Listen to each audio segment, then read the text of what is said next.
एक बार पुनः स्वागत है आपका हिंदी की क्लास में। और आज हम सीखेंगे हिंदी व्याकरण में शब्द विचार के अंतर्गत शब्द भेद का दूसरा भेद, जो रचना के आधार पर है वो आज हम सीखेंगे, जिसमें हमारे शब्द तीन प्रकार के आते हैं। पहला रूढ़ शब्द, दूसरा यौगिक शब्द और तीसरा योग रूढ़ शब्द। तो रूढ़ शब्द वे शब्द होते हैं जो प्राचीन समय से हमारे पूर्वजों ने जो शब्द बोल दिया और फिर उसको हमारे पीढ़ी दर पीढ़ी हम लोग इसको यूज करते आ रहे हैं। आप ये मान के चलिए कि जिन शब्दों को हम तोड़कर उनके अर्थ समझ सकते हैं या जिनके अर्थ हमें मिलते हैं, जिस शब्द का खंड करने पर, जैसे उसको दो टुकड़ों में खंड किया या तीन टुकड़ों में खंड किया, तो उनके जो दो शब्द बने उन दोनों शब्दों का कोई ना कोई अर्थ हो। लेकिन जो रूढ़ शब्द होते हैं उन शब्दों का अगर आपने टुकड़ा कर दिया, तोड़ दिया, खंड कर दिया, तो उनका कोई अर्थ नहीं रहता है, वो अर्थहीन हो जाते हैं। उदाहरण से देखिए और समझिए। जैसे कि आपका इसमें पहला शब्द लिया है रूढ़ शब्द में माता। माता में अगर मैंने माँ अलग किया और ता अलग किया तो ना तो ता का कोई अर्थ है और ना ही माँ का कोई अर्थ होता है। ऐसे ही ये सूर्य शब्द है, इसमें अगर सु अलग किया और ये अर्य अलग किया तो इसका भी कोई अर्थ नहीं होता है। ऐसे ही पिता में पी अलग किया, ता अलग किया तो इसका कोई अर्थ नहीं है। ऐसे ही लोटा में लो अलग किया और टा अलग किया तो कोई अर्थ नहीं है।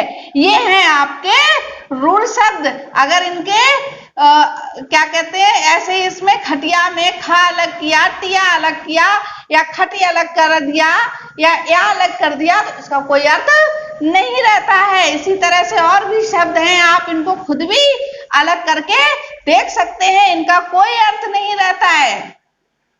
आपका रचना के आधार पर दूसरा शब्द भेद, जिसको कहते हैं दूसरा शब्द जो होता है यौगिक शब्द। यौगिक शब्द, यौगिक का अर्थ होता है योग से बना हुआ शब्द। योग अर्थात जोड़ से बना हुआ शब्द, जिसमें कि दो या दो से अधिक शब्दों को जोड़कर एक शब्द का निर्माण किया जाए।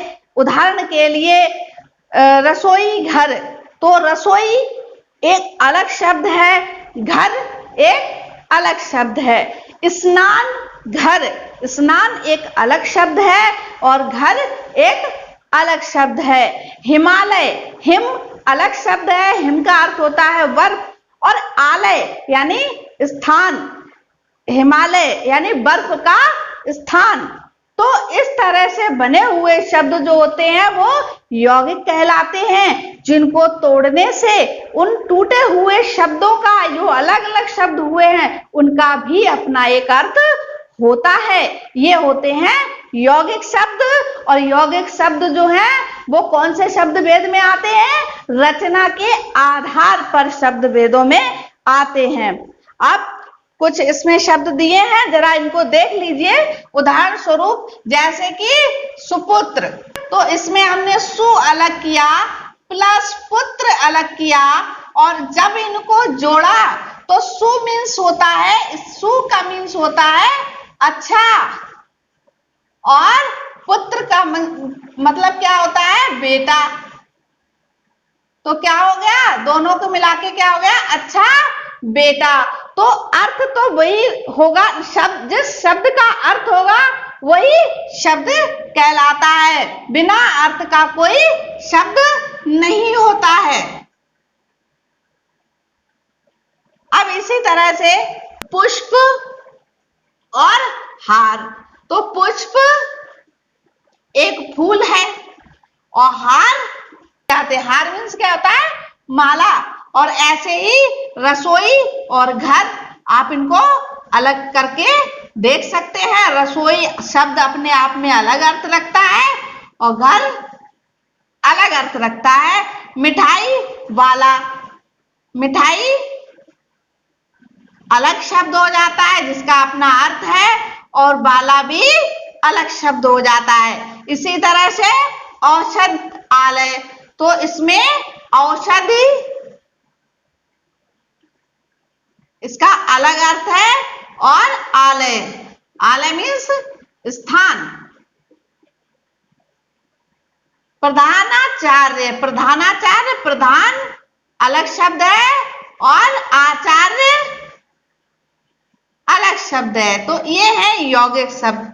ऐसे ही प्रार्थना अलग शब्द है और पत्र अलग शब्द है, तो ये हो गया यौगिक शब्द। कमजोर, तो कम, कम का अलग अर्थ है, जोर का अलग अर्थ है। जोर मतलब ताकत। हिमालय, हिम प्लस आलय।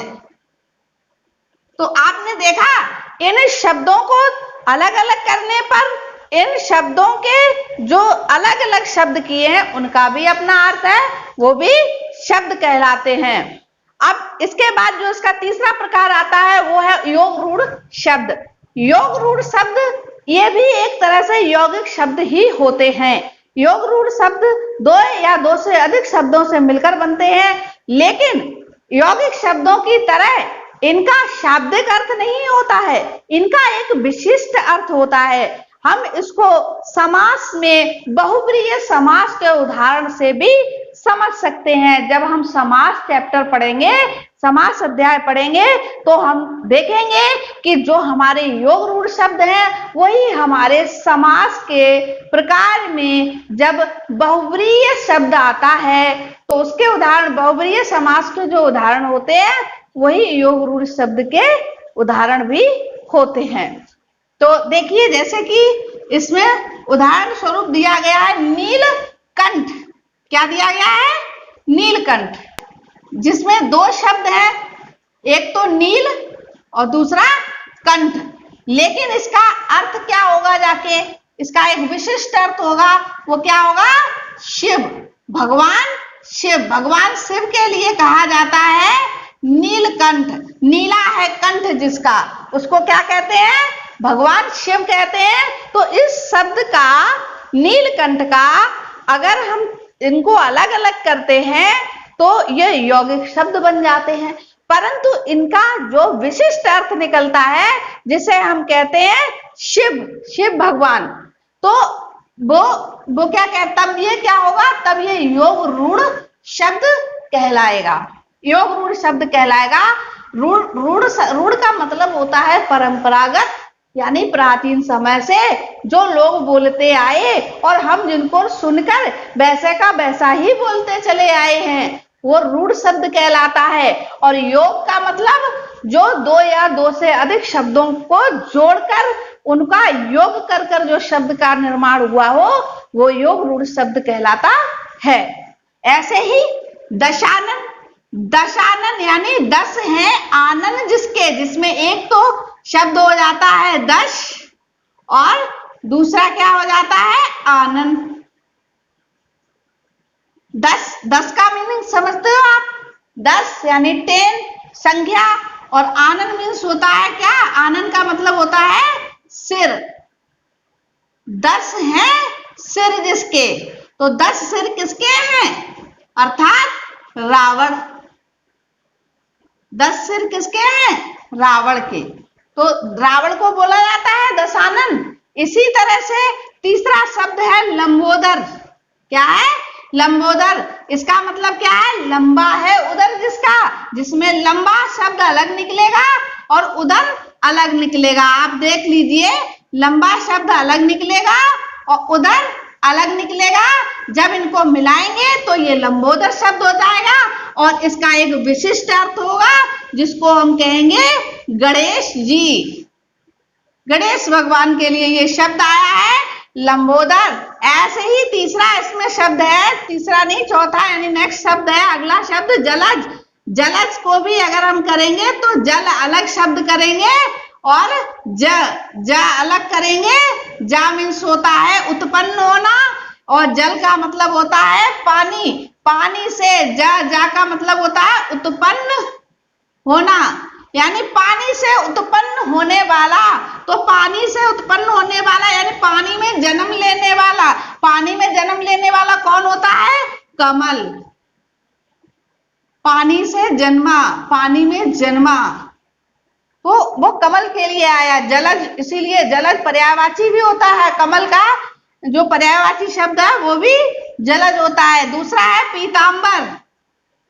पीतांबर यानी पीत प्लस अंबर, ये दो शब्द हो गए, इनको मिलाएंगे तो ये हो जाएगा पीतांबर। तो इसका मतलब होता है पीला है अंबर जिसका, ये जो आता है पीला है अंबर जिसका, ये कहलाते। इसमें श्री कृष्ण भगवान के लिए भी इनको संबोधित किया जाता है। पीतांबर, पीतांबर शब्द श्री कृष्ण भगवान के लिए भी आता है और विष्णु भगवान के लिए भी आता है।